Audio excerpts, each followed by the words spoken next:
Napasakamay na ng mga otoridad ang isang online seller sa bisa ng isang warrant of arrest dahil sa kaso nitong 8 counts ng kasong estafa sa Bayambang, Pangasinan.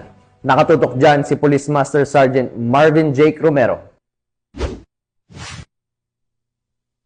Matagumpay na naaresto ng mga tauhan ng Bayambang Municipal Police Station ang isang wanted person sa Mangay Street, Barangay Bicol Norte, Bayambang, Pangasinan. Kinilalang suspect na si Darwina, 30 taong gulang, isang online seller at residente ng nasabing barangay. Naaresto ang suspect sa bisa ng warrant of arrest sa 8 bilang ng kasong estafa sa ilalim ng Article 315 Paragraph 2A ng Revised Penal Code kaugnay ng Cybercrime Law o Republic Act 10175. Ang bawat kaso ay may rekomendang piyansa na 200,000 pesos na may kabuuang kahalaga na aabot sa 1.6 milyon.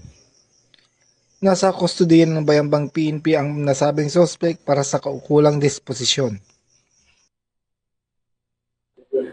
Mula dito sa Ilocos Region, ako ang iyong PNN Correspondent, Police Master Sergeant Marvin Jake Romero, alagad ng batas, taga-taguyod ng Balitang Pulis.